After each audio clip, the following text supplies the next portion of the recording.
Hello friends, we're here today in Auburn Hills, Michigan, right on the border of Pontiac City here in Michigan too. And we're on the little access road behind Great Lakes Crossing Shopping Center. We'll just turn the camera a little, you can see there's the absolutely huge Great Lakes Shopping Center. I wanted to talk about something else, the history of the property right here. You know, auto racing is pretty popular. NASCAR is bigger than ever.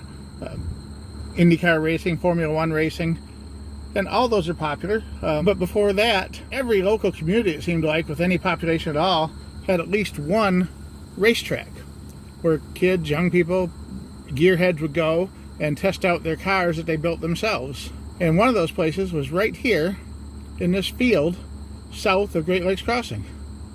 I'm parked in this little staging area right before the letter B in Baldwin Road would be. And if we look directly south, there's the outline of where the track used to be, and over on the right side of the screen is the old right-of-way for the Pontiac Oxford Northern Railroad.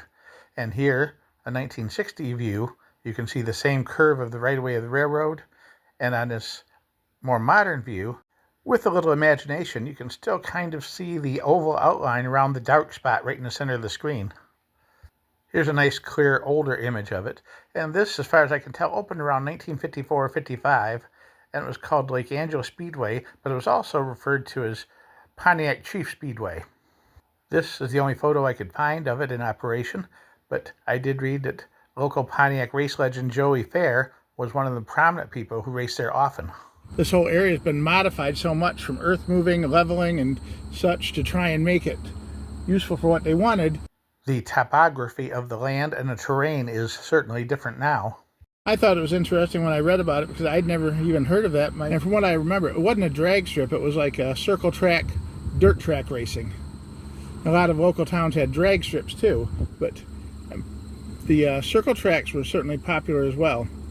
Anybody with a car could hop it up a little bit, make some modifications, and get out here and run a race without too many rules or regulations or problems. It was really a low budget, fun way to get into racing back in the day.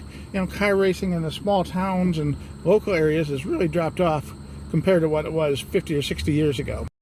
I read one report online that this closed shortly after an accident in which some spectators were seriously injured, but I haven't been able to confirm that.